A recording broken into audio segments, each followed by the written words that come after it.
Hi, very good morning to you, or good afternoon rather, Partha Majumdar ji and Chandrasekhar Sharma ji, are very, very esteemed panelists of our next session. We are absolutely honored and delighted, sir, to have the both of you with us today for consenting to be our esteemed panelists in this session today.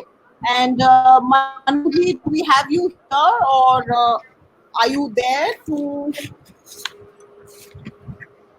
Manu, will you kindly introduce Yeah, and welcome yes, our yes. panel? Yes. So So, thank you, so, Manu. yeah. So welcome in this session, and of course, I would like to welcome Professor Partha Majumdar, and he chair at Indian Academy of Sciences, and Professor Chandrasekhar Sharma, chair Indian National Young Academy of Sciences. So let me formally welcome Professor Partha Majumdar. He is distinguished scientist at Institute of Biomedical Genomics, Kolkata, and he is a JC Bose National Fellow and elected Fellow of all the three Science Academies of India. In fact, we are privileged to have in Indian Academy of Science chair with us. In fact, in India, we have three academies. So, one academy chair from Bangalore, Indian Academy of Sciences, Professor Partha Majumdar is with us, and another academy, Indian National Science Academy. So INYAS, so Indian National Young Academy of Sciences, their chair is also with us. So other than this, holding this position of chair at Indian Academy of Sciences, Partha Majumdar Sahab is also have major scientific interest and contribution in the field of human population genetics and genetics of complex human disorders. He is recipient of many awards and medals, includes TWAS Biology Prize, ZD Birla Award for Scientific Research, among several others. So the World Academy of Sciences is also member of these international organizations, and sir, we are privileged to have with you with us, and of course, we will be speaking on the opportunities of for science scholars in basic sciences, and Indian Academy of Sciences do not many things, so we will be equally interested in knowing those schemes. And let me also welcome Chandrasekhar Sharma ji. He is currently associate professor at IIT Hyderabad in Chemical Engineering Department, and he's doing research in means this nanotechnology, and he has received several awards, including the Nasi Young Scientist Platinum Jubilee Award, SCRB Indo-US Fellowship Award, and lot many other things.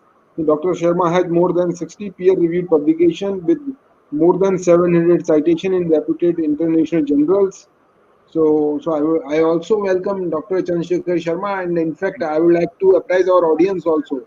In collaboration with INIAS, DST Government of Rajasthan has conducted 15 webinars for our students in Rajasthan, and of course, INIAS active members. And they delivered the talks through these webinars for our science postgraduate students in Rajasthan. And with the state government directions, we have also initiated many schemes for science students. So our Secretary Science and Technology, Mugdha Sinha Madam, she is there. So now I will request Mugdha Sinha Madam to take over the session, please.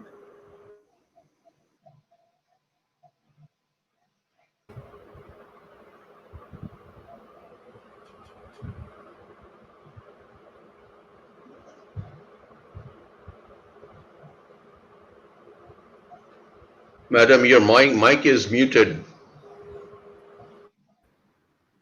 Oh, sorry, some technology. So I thank you so much, Parthaji. I thank Dr. Manu Sikarwal ji for the very lovely introductions, and also once again warmly welcome our two very, very eminent speakers and panelists for this session, Dr. Partha Majumdar ji and Chandrasekhar Sharma ji, both eminent chairs, and please do accept our virtual floral bouquets, because this is how this is the future of conferences now. We are obliged, and we are very happy to welcome you in this new fashion, and also welcome very warmly our audience, which has been amazing. They have been with us since 10 a.m. in the morning, and in this sweltering heat of Rajasthan, they continue to be with us, and not just from Rajasthan, but across India, and also some from across the borders. We also have some international audience. So thank you very much. And just to share the format for the session, may I request Dr. Partha Majumdar ji to please speak a little bit about the organization that he chairs. And this will also probably launch, we have what we call a lecture series under the Department of Science and Technology, Know Your Institution series. So I'm very happy that you will be speaking about your institution, which you chair. And likewise, I would also request Chandrasekhar Sharma ji to talk about INEAS for the benefit of our audience. When it was established, what exactly do you do? How can people connect with you? How can departments work with you?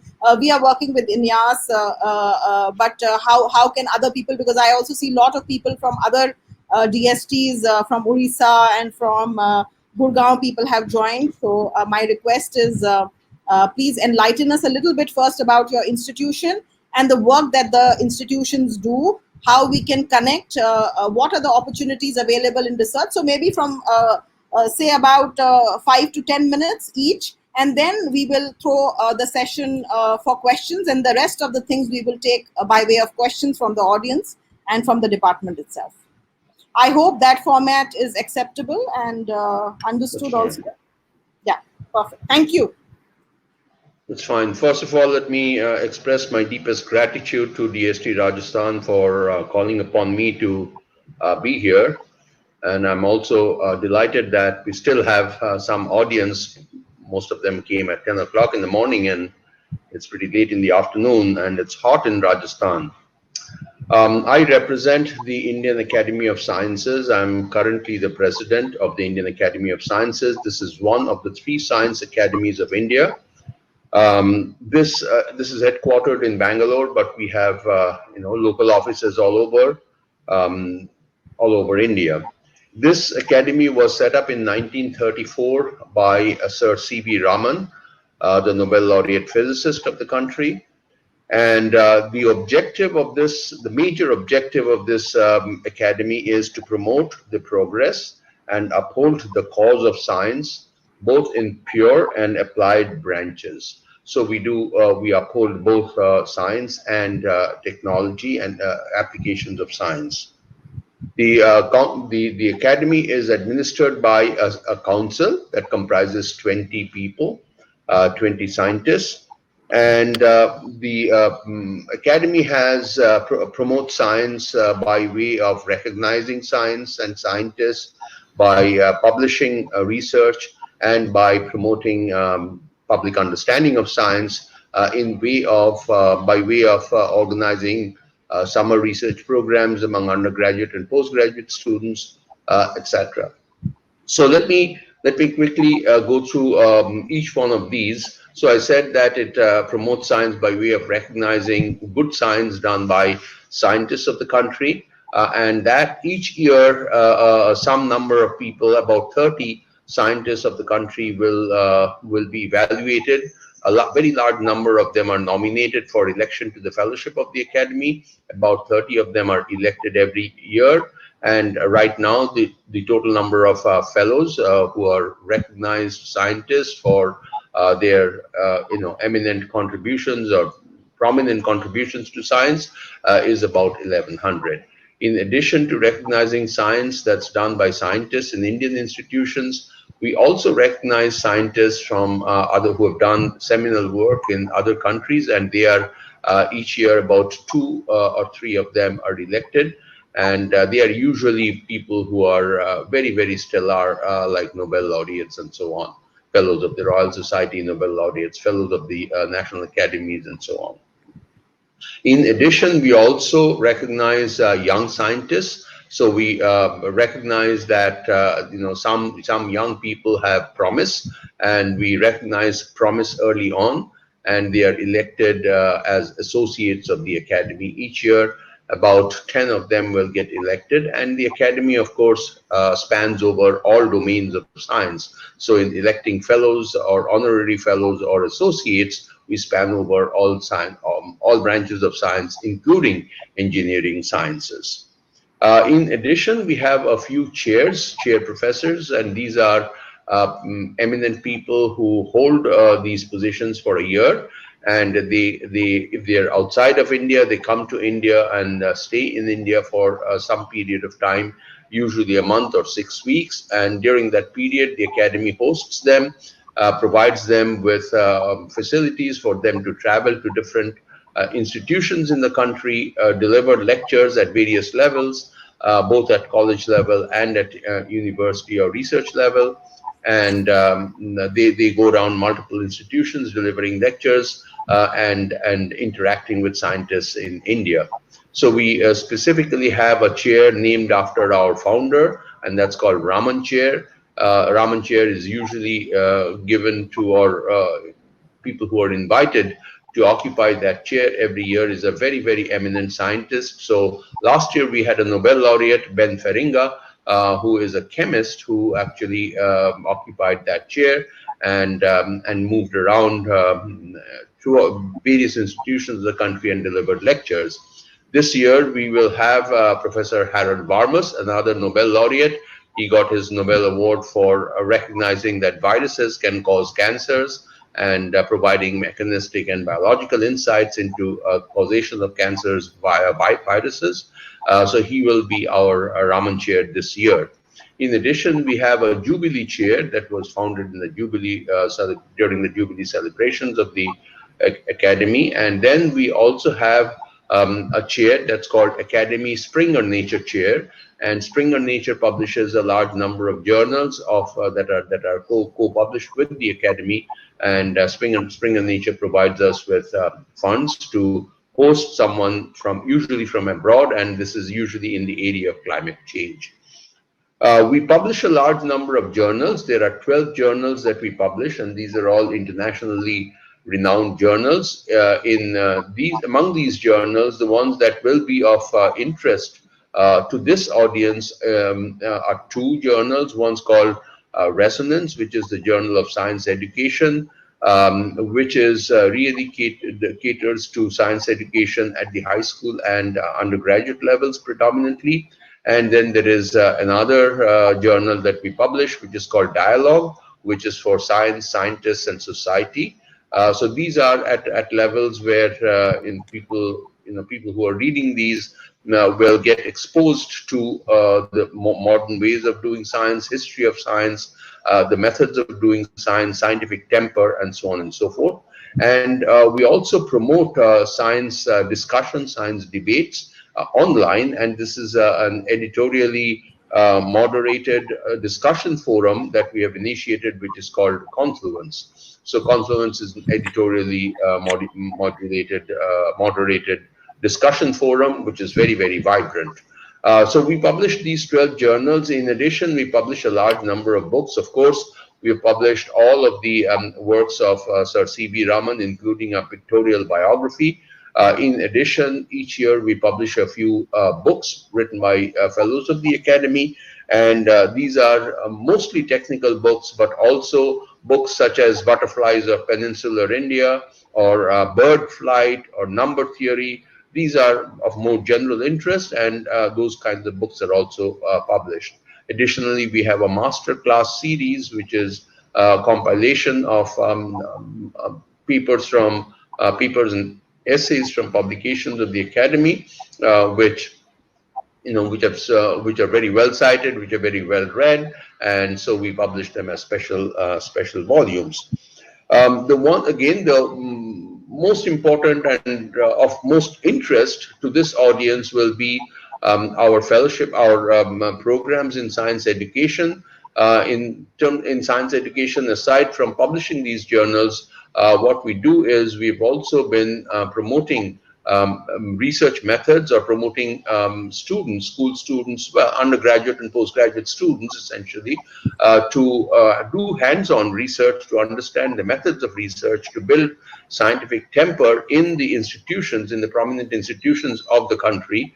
There, what we do is we provide each year a number of fellowships, and these fellowships are these fellows, they will apply we can receive about 5,000 applications each year, and of them we support about 1,500 applications, 1,500 students who will work under fellows of the Academy in various institutions of the country, usually on a specific project for 2 or 3 months, usually 2 months, but sometimes 3 months. and they are paid for paid a subsistence allowance. They are paid travel money, so they are paid handsomely. They don't have to invest anything from their pocket, and they go to the institutions where the fellow of the academy is willing to mentor the student, and they do a particular project and write a project report. These project reports eventually become available online.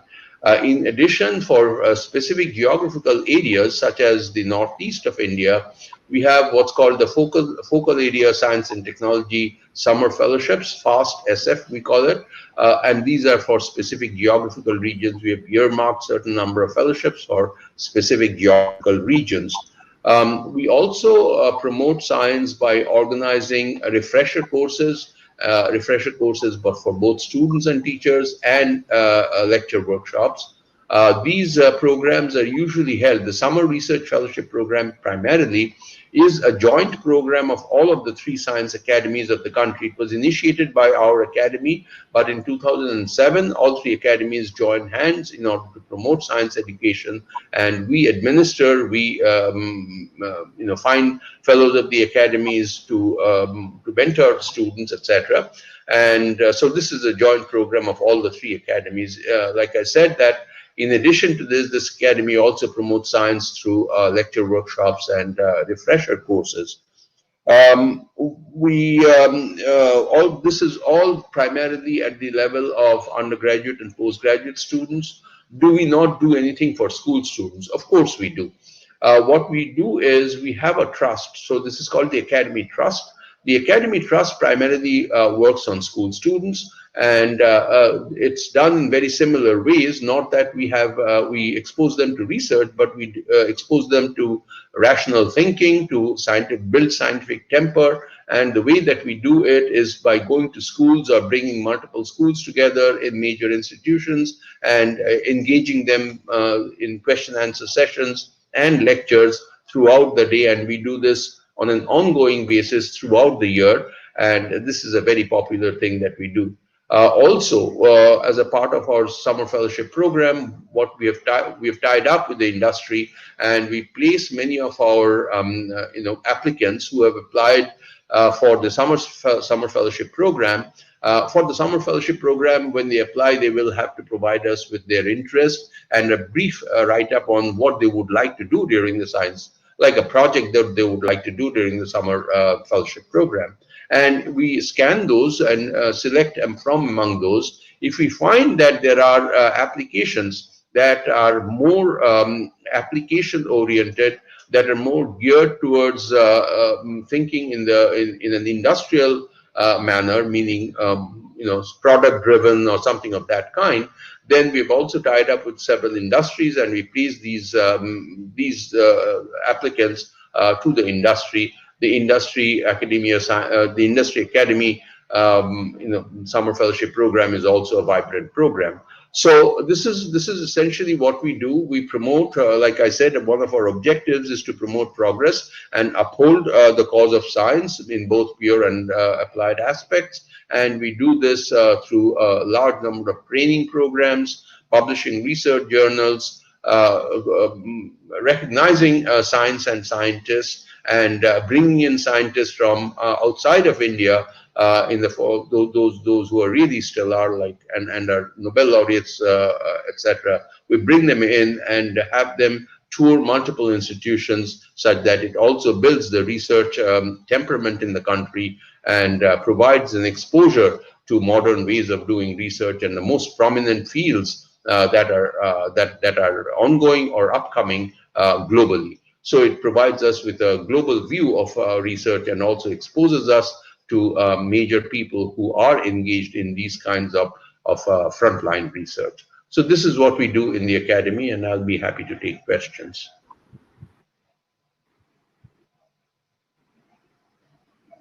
Thank you very much, Dr. Partha Majumdarji. I think it was very, very comprehensively tackled in the given time, I must say. And I think you've given us an overview of the institution and the kind of the myriad gamut of activities that you are doing. And as you were mentioning, I was very diligently noting down the areas of my own interest of connecting as the department from the state of Rajasthan to learn more from you and to collaborate with your institution. In the last session on science and communication, sir, I had just mentioned, and I'm repeating. The audience may bear with me because I need to tell our two very very eminent people that we are doing right now, but in the coming months we plan to do what we called a science,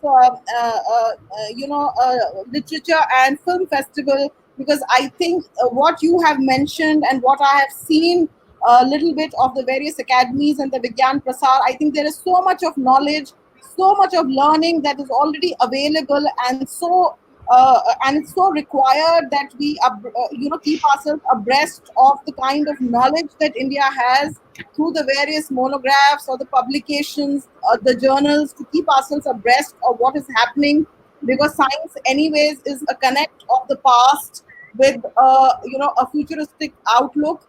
So sir, I will reach out to you to provide us with good speakers to guide us in drawing up our program for the Rajasthan State DST driven science, film and literature festival, so that more and more people can be initiated into reading not just books, because reading has become, it's a lost art these days, so we need to resurrect it. And why not do it with science for both children, youth, women, and also our researchers who anyways do a lot of reading, but the general populace as such. So I offer my very very profound gratitude for taking us through your institute and the various wonderful activities that it is doing. Thank you very much, sir.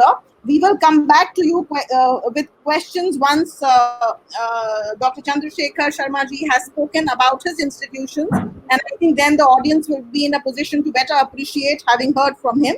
So may I request you, sir, to please give an exposition about your institution, IAS, and tell us what you do there, and then we will throw the session open to questions, please. Thank you. Thanks. Let me first express my gratitude to DST Rajasthan for this Stride virtual conclave, and I have attended few sessions since morning, and I think it's a great conclave you have organized. So as you mentioned, I represent here Indian National Young Academy of Sciences, and to introduce this Indian Young Academy of Sciences to the audience, let me just make a short presentation about our activities. So let me just share my screen.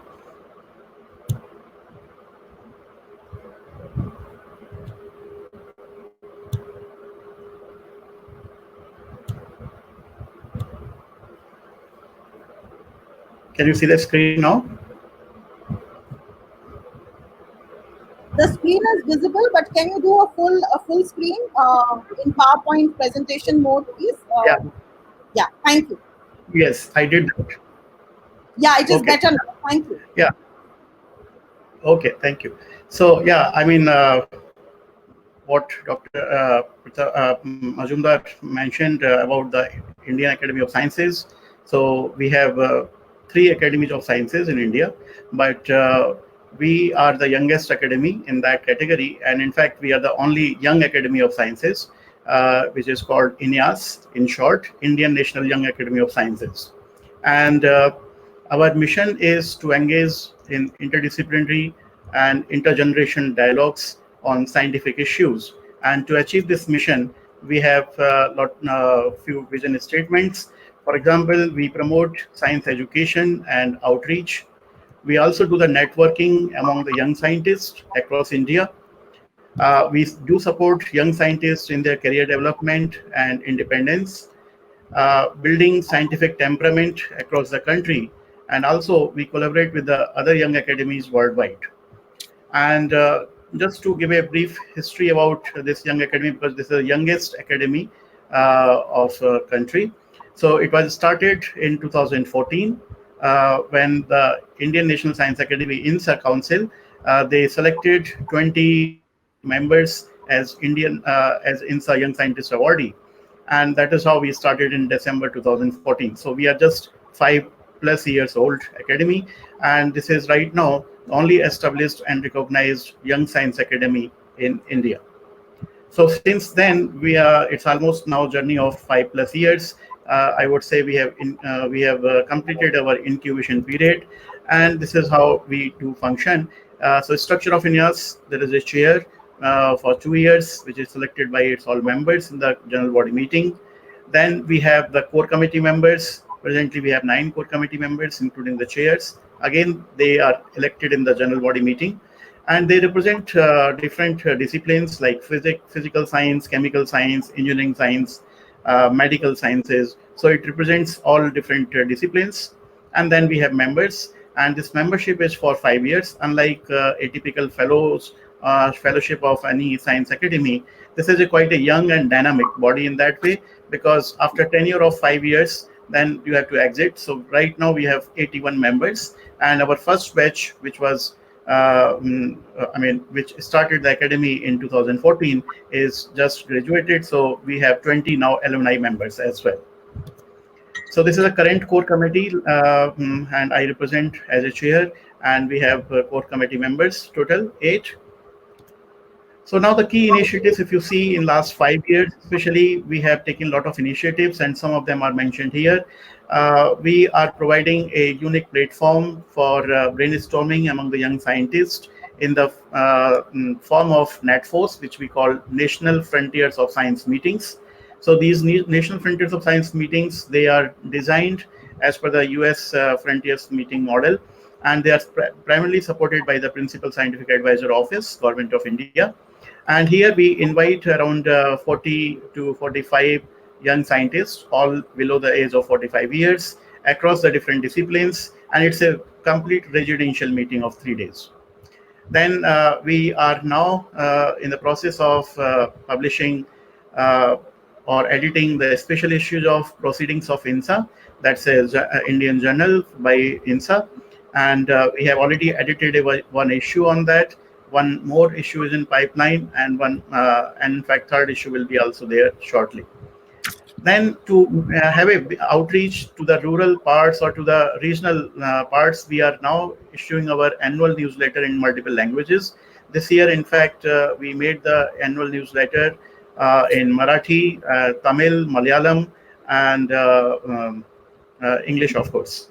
So the idea is to reach out to the people in different parts of the country, and language should not be a bar for that.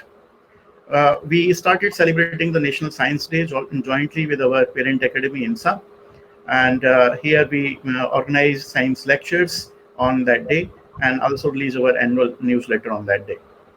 We are now engaging in organizing various technical symposiums, workshops, and webinars. And in fact, we recently organized a webinar with DST Rajasthan also, in which 15 lectures were arranged. We do a lot of science outreach activities, and in fact, some of them are quite innovative. In that way, I would like to mention one special activity, Sci Art Image Competition, where we invite young scientists to present their scientific findings through an artistic manner. So it's a kind of combination of science and art. And again, the idea is that it should be, the science should reach to the common people.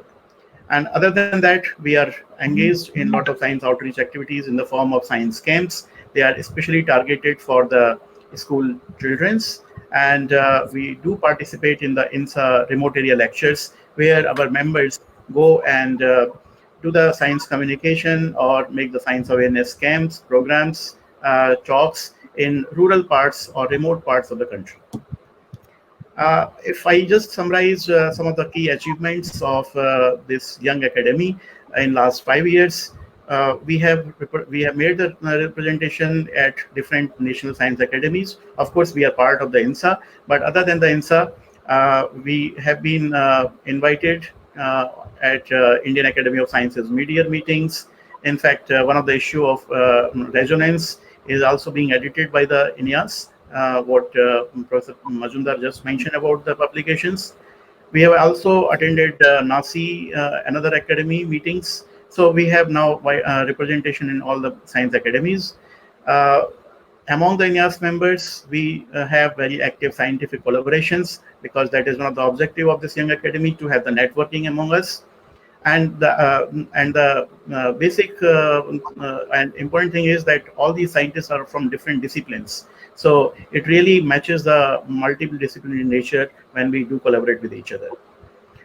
We participate a lot in worldwide meetings from young academies. As I mentioned, we not only represent national science academies, but we also do collaborate with the young academies of different countries, including the Global Young Academy, which is a kind of one major academy of almost 100 countries altogether, members of it. And in fact, a lot of INEAS members, they are also members of Global Young Academy, and even in the part of executive committee of it. In fact, this year INEAS was supposed to host its annual meeting in June next month in Kolkata. However, it could not be done, but we are now going ahead in the form of e-meeting of GYA. We also have global engagement on research.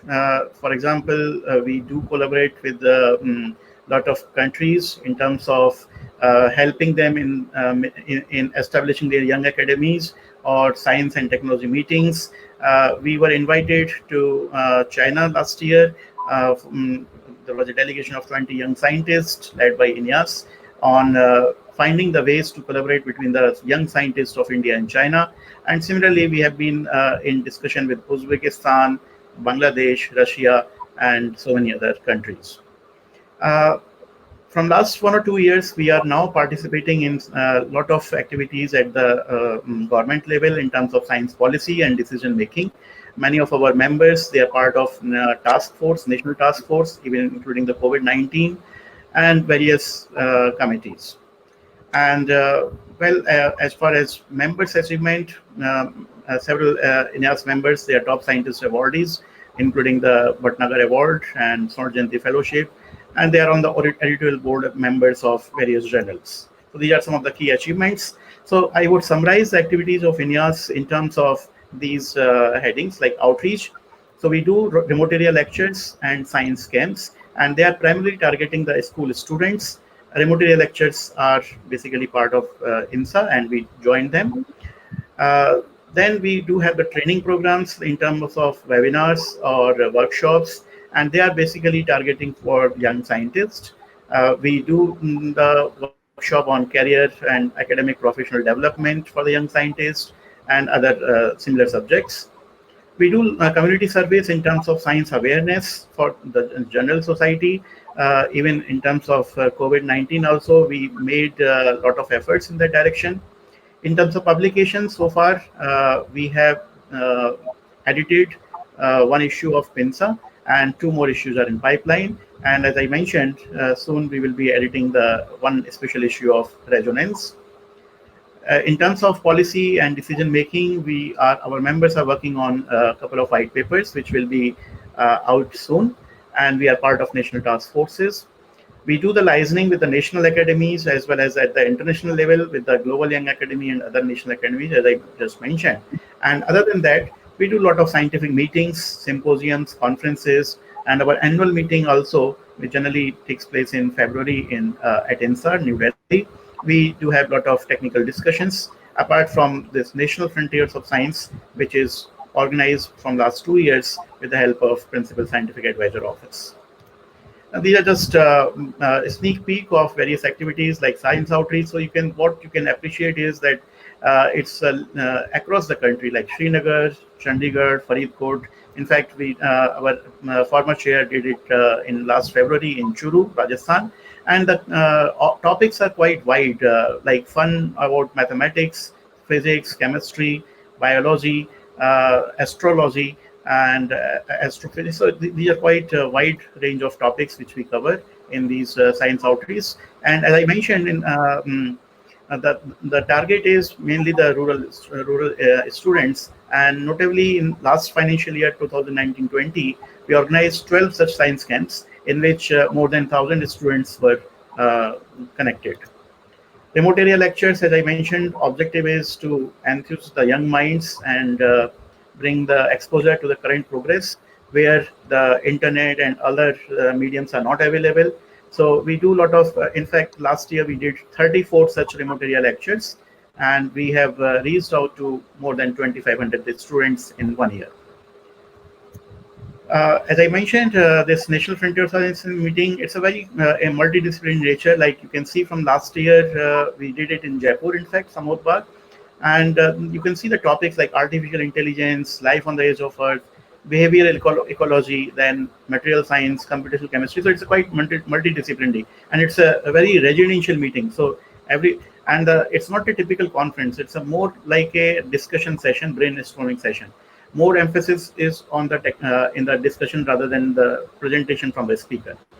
Here are some of the pictures for that. First meeting was organized in Hyderabad, and yeah, these are some of the we released the first issue of INSA in this meeting.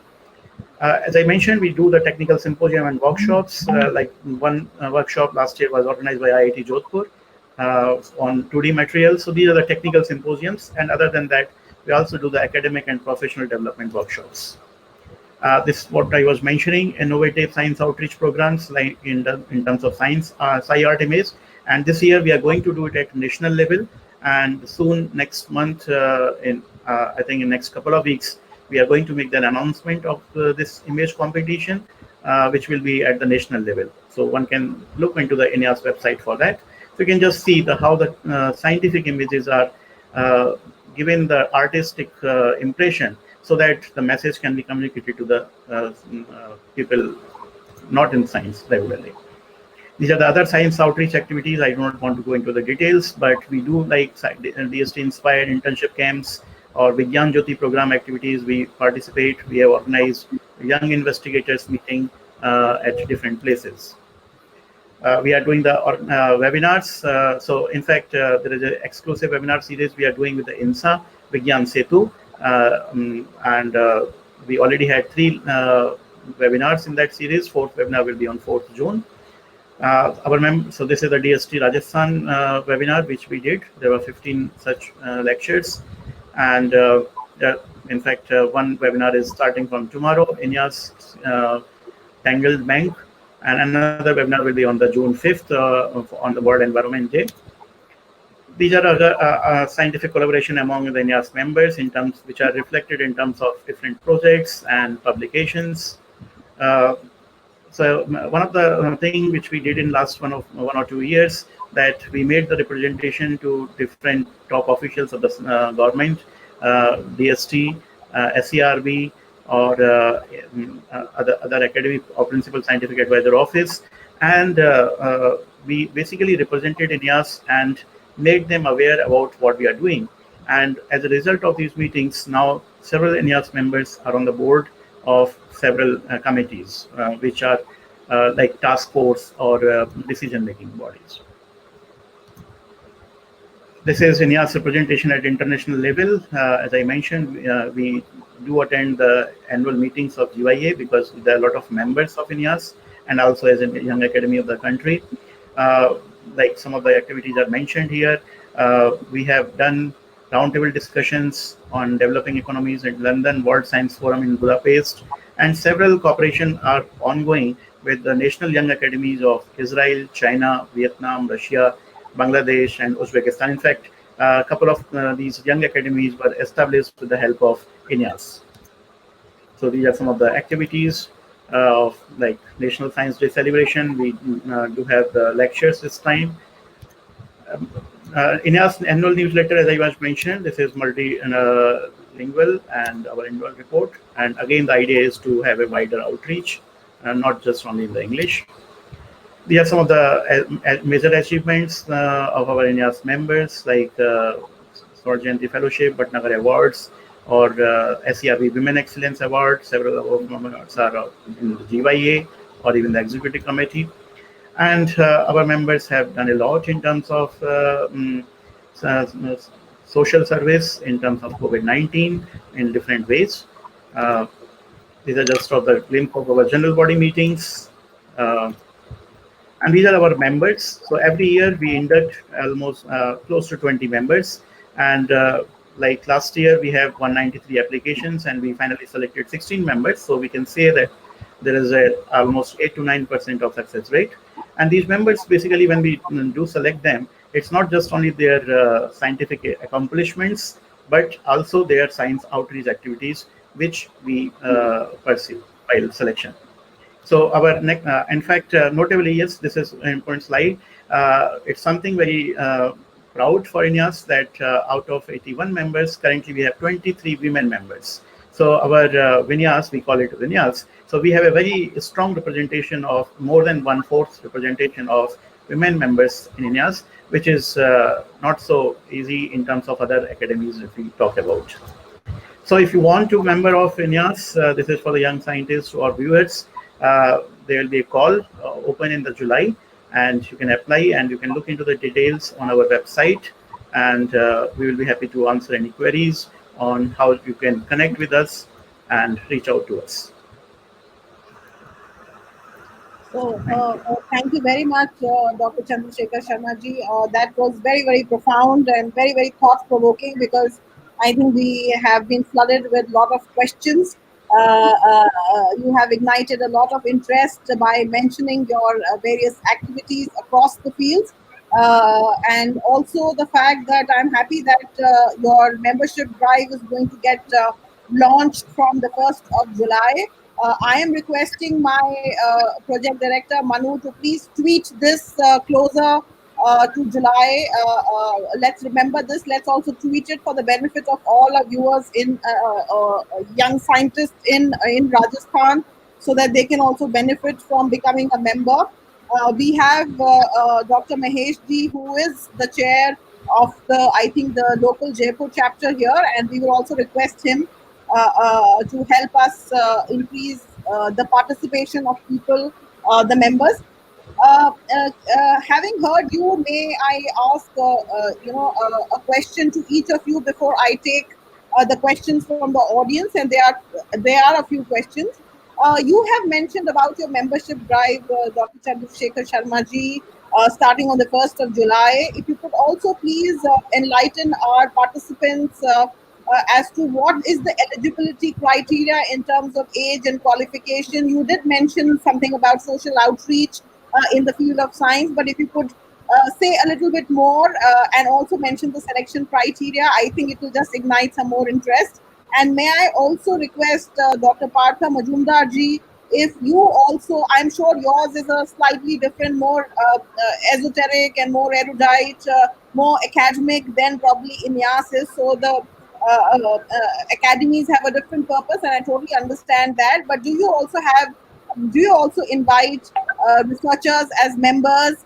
And if you do that, how does that work for you? So we'll hear Dr. Chandrasekhar Sharma in continuation, and then I'll also request Dr. Majumdar ji to enlighten us if there is anything, or how individuals can associate with your institution, if at all, if that is possible.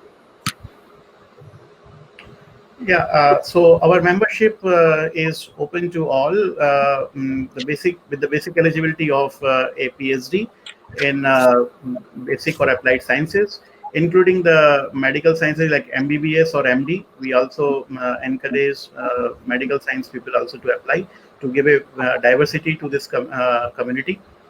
So, and the maximum age is 40 years, because the idea is to have the young community.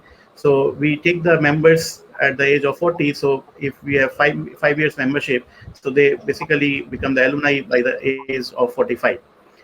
So as I mentioned during the presentation also, that it's not just only the scientific accomplishments which we consider while selecting the members, but also give a equal emphasis on the science outreach activities what they are doing. So I think it's a good opportunity for those so it's a good opportunity for those young scientists who wants to contribute toward the science outreach as well through this platform.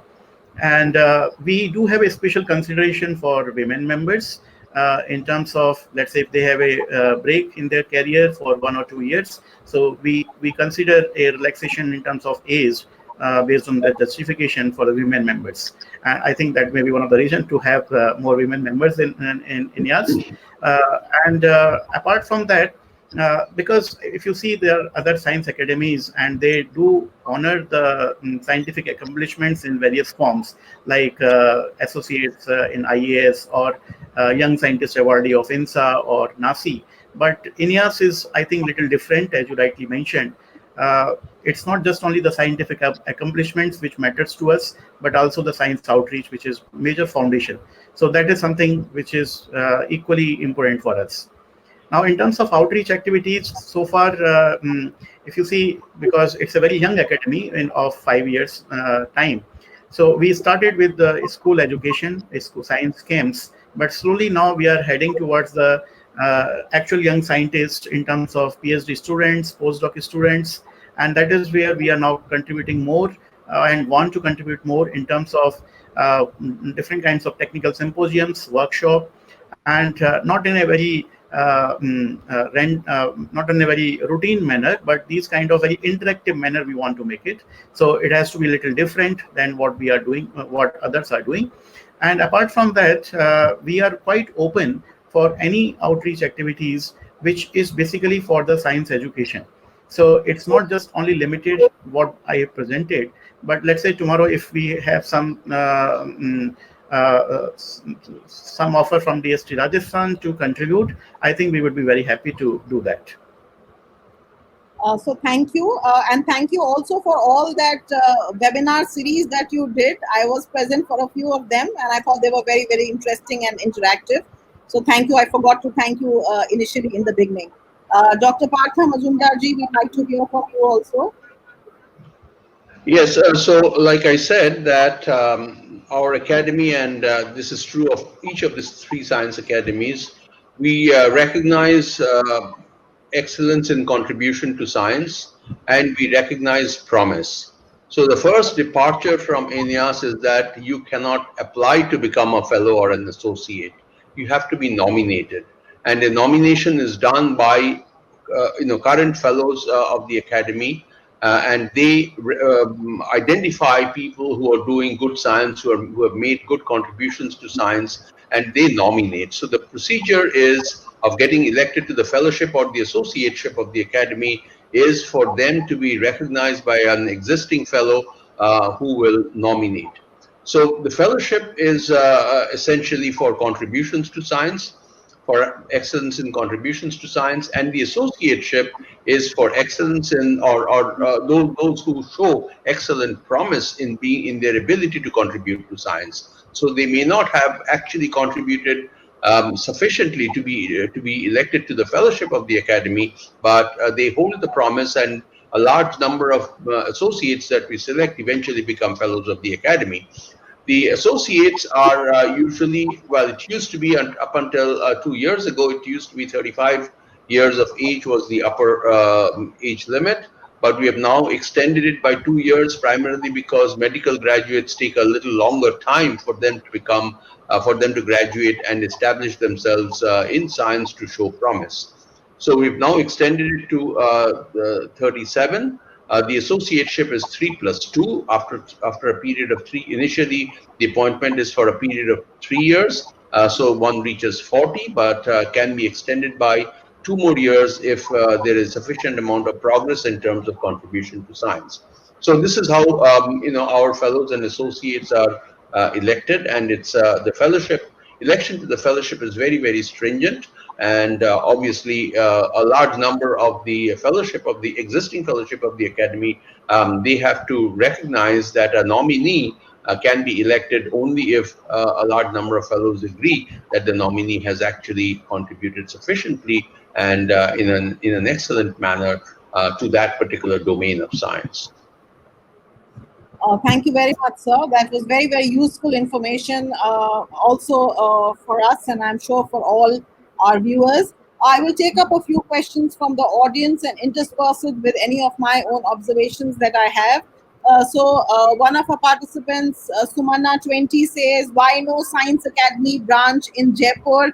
I don't have the answers. If you can guide us, both of you, we'll be very happy to collaborate in whatever manner as required, if at all, by the government department. But I think to the age of what you say, virtual networks, So happy to be connected even without a building space. But we'd like to hear from you what you have to say on that. Since you mentioned, Dr. Majumdar, that you have the branches in various states, so it's emerging there from your presentation, I'm sure. So actually, we don't have none of the science academies has any branch. We have local chapters. So we have headquarters. The Indian National Science Academy is headquartered in Delhi. The Indian Academy of Sciences is headquartered in Bangalore, and the National Academy of Sciences of India is headquartered in Prayagraj. So we have headquarters. We do not have any branches, but each of the academies has a local chapter, or depending on the number of fellows. So I was just looking up how many fellows are there in Rajasthan. I see that there are 3 fellows in Jaipur. I don't know if there are fellows from other cities of Rajasthan. 3 is too small a number for us to form a local chapter. But there maybe there are other local chapters around and in geographical area. But I'm not 100% certain. But we do promote local chapters and. Yeah, we'd be happy to consider if a bunch of fellows from Rajasthan will come to me and say that they would like to form a local chapter. There are rules of forming local chapters, but anyway, that's certainly doable. Dr. Chandrasekhar, would you like to say something about your INEAS in this respect? We know that you have a local chapter in Jodhpur. IIT is chairing it, but yeah, I mean, as Dr. Majumdar also mentioned, that we also do have local chapters now, but there is a certain minimum requirement to have a local, formal local chapter in terms of members. So we started our local chapters very recently with minimum of 5 members from that particular city. So as of now, we have less than 5 from Rajasthan. So I think, yeah, we will wait for maybe another 1 or 2 years. In which we can have more members from Rajasthan, and we will be happy to have a local chapter in Jaipur. As of now, we have local chapters in Hyderabad, Delhi, basically it's NCR region, and Northeast, and Bangalore, 4. So as of now, and Bombay, 5. So 5 chapters are there. But as I mentioned, it's a minimum number of 5 members which we are looking for a local chapter. We have a few questions, and Manu also wants to say something. So we'll quickly pick up a few questions, and then Manu, you can also come in because I don't want to make the audience wait. Do INEAS provide funding for projects of basic science? Is somebody, Vagmani Singh has asked. Dr. Neeraj Srivastava wants to know if there's any funding for establishment of science club in colleges. Has INEAS organized any program for environment science, plant science, biodiversity? How can working scientists in government organization above 45 years become members of INEAS or IES? How can they explore their knowledge and experience for the benefit of society and students? At what stage can students enter INEAS? So I think these are all related to membership in some way or collaborations with INEAS. Maybe you could answer that, and then I'll request Manu to also he also has a few questions. I'd request him to ask those few questions.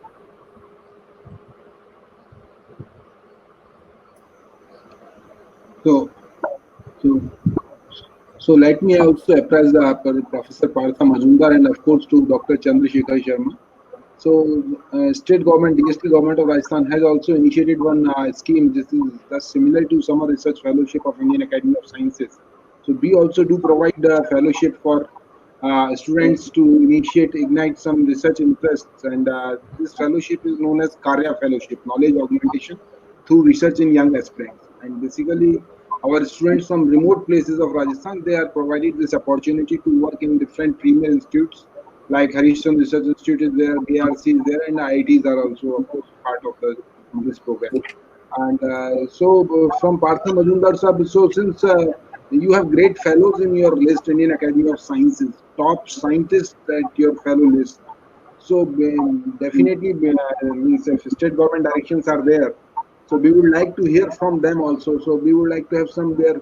So since our some of our these attendees, they are also requesting. So if we could have them on a panel on webinar series, So we could listen from them on various aspects, either it is on biodiversity or in ecology or in some medical sciences. So means since we have great list of fellows with them, number one. Number second, for doing the things for women in STEM, it's a different kind of area for promoting women in STEM. So how means your Indian Academy of Sciences, if we can collaborate with Indian Academy of Sciences and doing the thing for women in STEM, so it will be another interesting area. So over to Partha Majumdar, please. So let me just step back once, and this whole business of science clubs was asked. Like I said in my presentation, that in addition to the academy, we also have formed a trust. The academy also has a trust which primarily caters to school children. So if these science clubs are geared towards school children or promoting scientific temper, scientific thought among school children, please do send me a letter, and I'll be very happy to consider this. Not from the podium of the Indian Academy of Sciences. I also preside over the trust, so I'd be very happy to look at this or consider this science club activities being promoted by the trust. In terms of your question, of course, like I said, that the fellowship is very engaged in terms of, you see, the webinar culture has become very popular because of the lockdown. Prior to that, we really did not have this webinar culture. It was mostly meeting in a place, etc. But the webinar culture is cheap, because you don't really need to undertake travel. It's cheap both in terms of the investment of time and energy, as also in terms of finances. You don't have to invest a huge amount of money to be able to organize these. So we are completely engaged. All that I would suggest to you is that if you wrote me a note with a very specific program of activities that you would like for the academy to promote jointly with you, I would be delighted to consider that. And please be assured that our fellowship is distributed all over India, and therefore they would be extremely happy to engage with students at whatever level. Doesn't really matter. They can be at school level, undergraduate level, postgraduate level. As you know, and you wrote to me that you were a beneficiary of this. We also train the trainers. So these lecture workshops and refresher courses, not only the undergraduates and the postgraduates are trained there, we actually train the trainers, so that we also have opened the doors to teachers who come and get trained in the modalities of doing science, get their thoughts in modern science refreshed. So this is also doable. So if you think that the fellows of the academy should do some program for the teachers in Rajasthan, hosted by the DST, we would be absolutely happy to consider that, and play a joint role with you in promoting that in Rajasthan. Absolutely delighted.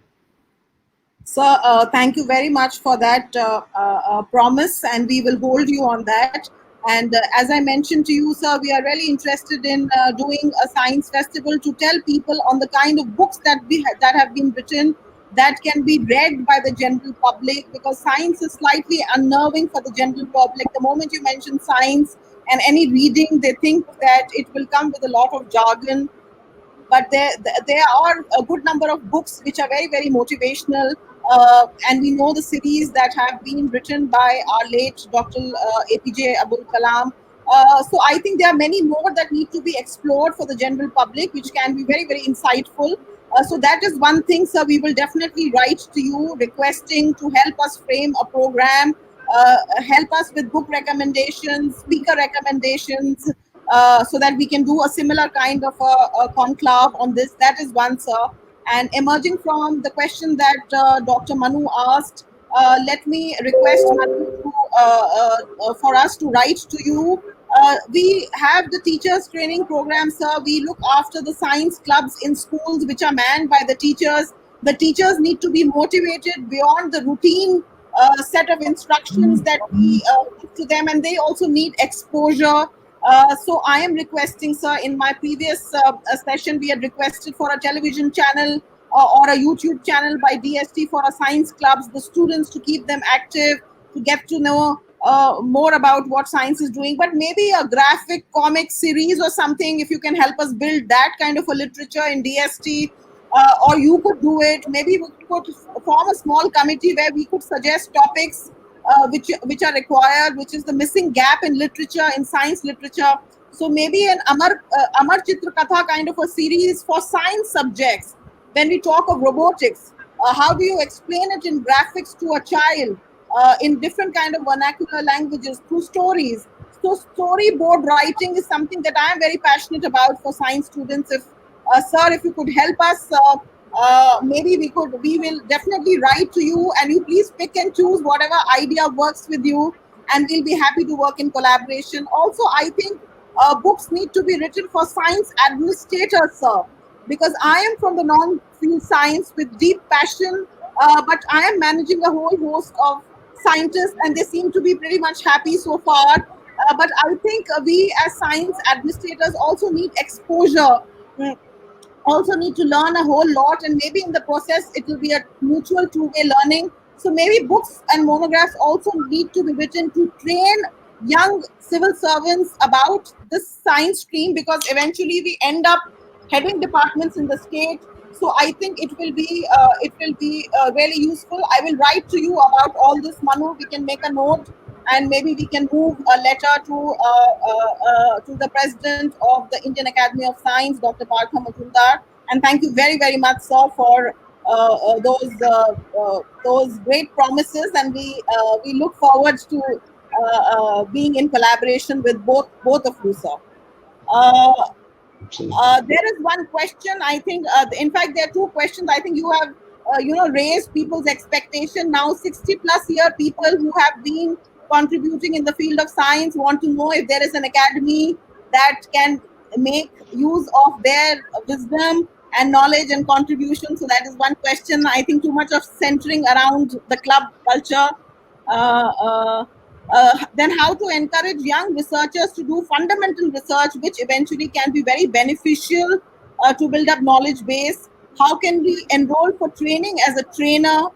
How do you motivate the government school teachers in Rajasthan? These are a couple of questions that have come, but I see that they have been answered. But if you'd like to say, in terms of any parting advice, I would say to the researchers, or any opportunities which we might have missed in the basic and applied sciences, because the Secretary DST said that I do not make a distinction between basic and applied sciences. What is that? There is only science, and the science includes everything because it is inter-trans and multidisciplinary. But if you'd like to suggest anything for our viewers, both the students and the researchers, also if you have any word of advice for building a research culture in the universities and institutions and schools and colleges, I think that is something that we'd like to hear from you, what they can do to build up that culture, which will then become the scaffolds for providing more stellar fellows and associate fellows and members to your academy, sir. So I think what you said is in terms of the science culture. I think what's most important is to build the fabric of science, and by that I mean that you need to be rational in your own thought, and you need to get the scientific temper, and then understand what the scientific method is. So I think those are the three crucial steps: rational thinking. The society is full of irrational thinking, and we need to correct that. And the academy, as a matter of fact, goes beyond its domain and tries, like Dr. Sharma was also saying, that we do a lot of outreach programs, essentially to correct this irrational thought and build rational thinking in the community. The second is scientific temper. Given a particular piece of evidence, how do we actually interpret that? How do we actually ask a proper question in order to take the next step forward? So that's scientific temper. And the third is, having asked the question, how do we actually test that hypothesis or answer that question? That's a scientific method. After that, what you publish, the details of it don't really matter. A society will build up, a society will, excel if there is rational thinking, there is temper, a scientific temper in the society, and a large section of the crowd, large section of the community understands what's meant by scientific method. All of the three science academies promote this. The Young Academy of Sciences, things like the Academy Trust that we have built, all of us are essentially geared towards promoting rational thinking and scientific temper at the young level. Once you understand all of this, once all of this is built up, after that, what you contribute to science, because of which you are recognized and become a fellow of the academy or any of the three academies, that's much later. But it has to start from the root. It has to start in the early days, even at the school level, I would say. And that's what we are trying to promote. And we are absolutely happy to do whatever it takes to build this rational thinking, scientific temper, and the scientific method. Just ask. There is no demand. Right now, I'm so happy that I'm participating here. We oftentimes sit down and think that we want to do this. We proactively reach out. But oftentimes there is no demand. So if you create the demand, we are there. We will. This is my promise to you that we will provide. The supply will be from us, but you create the demand. As long as it does not take a large amount of money for us to be able to fulfill your demand, we are there. So thank you very much, sir. I think the vision doesn't need resources at all. It just needs collaborative effort and a right intent to get things going. I have been wanting to do this STRIDE conference for a very long time, and technology and COVID, I'm grateful because there is always opportunity and adversity. It has allowed me to do it absolutely free of cost. Not a penny has been spent, not even on the bouquets that we would spend, as you have seen yourself. So if you have the right intent, if you can work hard towards that intent, the whole universe will conspire and ensure that you are able to do it. And so, sir, I'm not asking for money. I have never asked for money for any of my things, and the universe has conspired and allowed me to do my things. So I'm only worried that we don't have the vision enough to do the kind of things that we want to do. So I will be reaching out only for expertise always. And thank you very much for that advance offer that has already been made. Would you like to say something, Chandrasekhar Sharma ji? Because I heard you said something about doing a course on astrology, and that a session somewhere you mentioned in your speech that amongst the many things that you've done. Let me also apprise the panelists, our esteemed panelists and the audience, that on 5th of June, because June is witnessing two eclipses, and 2020, the beginning, in fact, it happened. I am a serious student of astronomy on the side. It's my hobby, and I'm very deep into astrology, do a lot of Western and Vedic astrology. So I was really, if there is a course, please let me know. I'll be happy to join and learn. And I have, if you can see, I have a real telescope. I am a stargazer. I'm a sky gazer. So my question to you is, can we request INEAS? You have already done these webinars for us. Can you also do something on astronomy, like a series on astronomy for us? We'll be very happy because, you know, this entire year, the sky is full of, you know, several planetary movements which are happening. 5th of June and 21st of June, we have a solar and a lunar eclipse which is happening. 5th of January was a solar eclipse, and we actually did a presentation from the ISR. So I am requesting Manu and Chandrasekhar ji to collaborate and to see if we can have an astronomical calendar for 2020 and do our webinars around that, and a little bit more engaged kind of you know, because we also in Rajasthan have an amateur astronomers club. I think it will be beneficial. So I am raising demands out of interest, and I'm sure we can also associate universities and colleges. Vedic maths is something that has always interested me. If there is a series we can do on Vedic maths, on how children can calculate simply. I have seen a lot of YouTube videos and I stand intrigued. I've read a lot of literature. So that is another demand I'm raising to INEAS to keep people engaged. If there's anything else that you have that is interesting, and I also like the idea of the Sai art, because I do a lot of art myself. So maybe that is also something that we could explore. So I will request Dr. Manu Sikarwal and Dr. Chandrasekhar Sharma ji to give us dates and timelines, and we have the support of tech, and we can do many more webinars, and I'm sure the audience is also listening, and I'm sure they will be back with us when we do these kinds of more engaging discussions, more theme-oriented discussions. So happy to hear from you on the partnership, and I want this to be institutionalized, not just a one-off because a person is there. I hate personality-based things. So let us institutionalize. Please tell us what is the modus operandi of institutionalizing this collaboration with the DST. You want us to form a committee that will work years on from now. I'm just laying the seeds. Please tell us how you'd want it, and we are very flexible as a department. We'll do exactly as in the manner that is acceptable to you.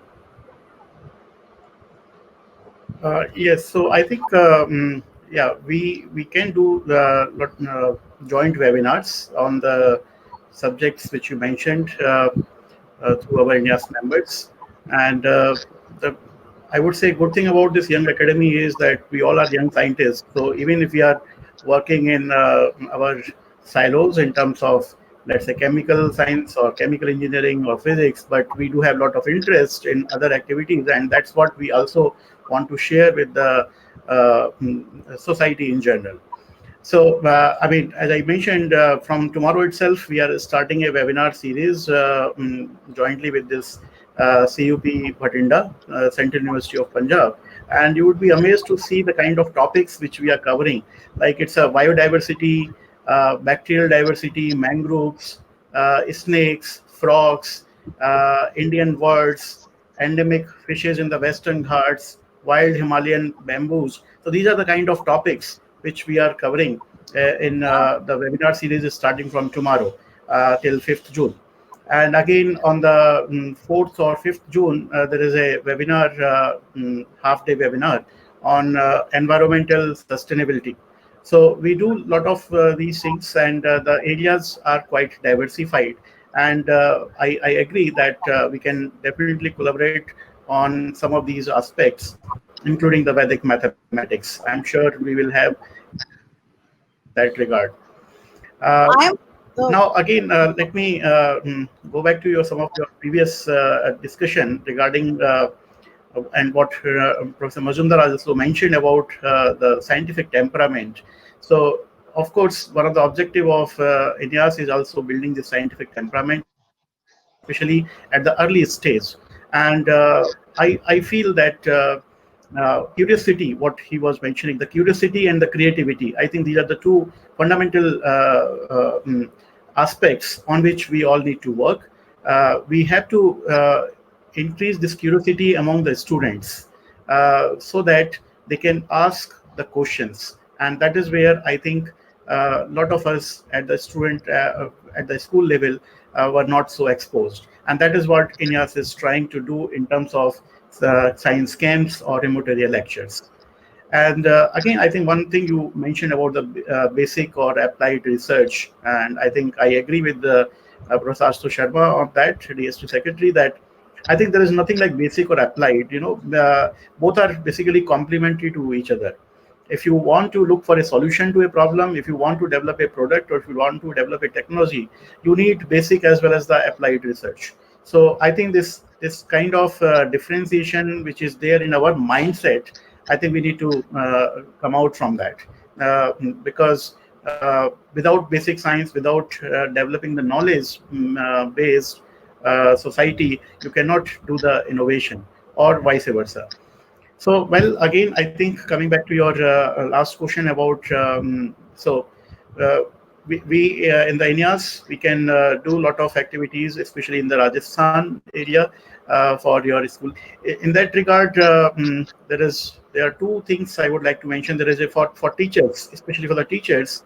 SCRB is having a program on teaching associateship in research excellence. It's called TARE. So there, the different teachers from the universities, they can apply for doing, I think, up to 6 months or 1 year research in the premier institutes. And our INEAS members would be happy to host them. That is one way we can, I think, directly collaborate. And second thing, I was told by Dr. Manu about the Kriya program. And I think this also we can do the formal with the INEAS, that a lot of students from Rajasthan, they can be hosted in various labs of INEAS members across the country, and covering different disciplines. So it's not just science, it may be the humanities, it may be the art. So those kind of programs can be explored jointly with DST Rajasthan from India's side.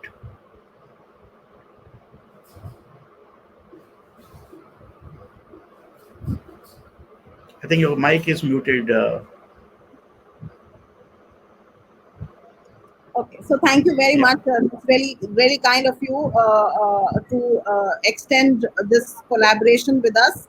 Karya is a very good initiative, but the parents are very scared of sending the children to beyond the borders of Rajasthan, because Rajasthan has this culture from yawns which we are trying to shed, and science is also embedded in this culture. So maybe we could also we have been wanting to do an orientation of the parents, like a parent-teacher meeting. So a parent meeting with the DST department to tell them that how beneficial it is. So maybe a webinar can be planned with INEAS on Karya, where we can also get the parents on board, something like that, to assuage their feelings so that they can ask you questions. And you can also maybe show them the institute virtually and tell them that all will be well, their safety will be okay. And these are now also post-COVID. You're absolutely right. You're absolutely right. Actually, in fact, this very nice initiative of DST in the form of Vigyan Jyoti, that is basically for the women scientists or young women scientists. That is where, because some of our INEAS members, they actively participate in that Vigyan Jyoti. Again, as you rightly mentioned, sending especially now girls outside, and that too for a residential camps, residential science activities. So it was not so convincing for the parents. And in the Vigyan Jyoti, there was a separate session arranged for the parents. So as you rightly mentioned, I think, yes, there is a need to have a session with the parents also, so that we can make them aware, we can address their concerns equally. So thank you. So Manu, please coordinate, and you have my approvals already on the webinar. We are recorded with our approvals. It's as good as a note sheet. So you can take this forward and we'll approve it. If there are any other questions, people are thanking us and thanking the two outstanding panelists for a lot of insight that they have given into very premier institutions which were beyond the reach of people in terms of, it was almost like an ivory tower existence for all of us. We didn't know what these high sounding big institutions were doing. But today, I think as part of our duty towards science, popularization, dissemination of this knowledge is very, very important. And if we don't have any questions, and we are about 10 minutes away from the usual time, we are happy to break this at this point and thank our two chairs and presidents of two very, very important academies of science in the country. Sir, we are beholden to you as part of working in the science field now, getting to know science, for all the contribution that you are making in running these institutions. And we'll be very happy to build institutional linkages, not just DST to academy, but to all the university people who are here. Please make an outreach. Please make an outreach to the president. Now you have seen him. Now you know how he looks. Now you know what he has in mind. He's told you. Please make outreach to both these gentlemen and come out with good things that can be done for university, for building the ecosystem of science. And I have been doing this very, very epigrammatic conclusions to my various sessions, and I'm not going to miss out on this because I read. I am deeply interested in reading, and I've started reading a lot of scientists and what they feel, how their mind how the mind of a scientist works. So I'm going to quote from a scientist who, not exactly a scientist, but a science communicator, let me put it this way, a guy called William Sanford Nile, who's known as Bill Nile, and he said something very nice. Science is the key to our future, and if you don't believe in science, then you are holding everybody back. And it resonates totally with what Dr. Partha Majumdar said, that the three elements that he mentioned of rational thinking, scientific method, and there's something else that you said, sir. I'm sorry, I missed that bit. Scientific temper and then scientific method. Scientific temper and scientific method. So I think this is exactly what, these are the qualities. You don't really need a degree in science to become a science guy. All you need to do, or a science woman, you have to maintain the gender parity, or for that matter, any orientation that you are. To be a person of science, all you need is an interest, a curiosity, a creative bent of mind, an imagination, a questioning attitude, and a scientific temper, and a rational thinking, which is the need of the hour also. So I end on this note and thank all of you, our very, very esteemed panelists, the august audience, our media partners, ELITS, and Dr. Manu Sikarwal, our project director, and also somebody who's very passionate. In fact, his WhatsApp tagline is, I do not have any talent, specific talent, but I'm passionate. So I also believe that we all learn on the job. We don't have any talent, but if you have passion and the right intent, I am sure you can do wonders. So thank you very much to both of you, sir, for all the gyan that we have shared today, and all the gyan that the questions have also brought out from inside of us. Extremely happy to close this first day on a very, very successful note for Rajasthan's first ever attempt at doing the STRIDE virtual conclave. And I should also thank the virus probably, and also technology, because had it not been for the virus, probably we wouldn't have this opportunity, because then everybody would be writing reams of stuff on the note sheet and asking, iska paisa kahan se aayega, iska paisa kahan se aayega, budget nahi hai. So I'm really thankful for the virus that it has brought us all together, physically distant but not socially distant, and in fact more connected than we were in the earlier pre-COVID times. And I hope this continues. To all our lovely audience, this is only day one of the conference, and thank you so much for your very, very useful feedback. And I look forward.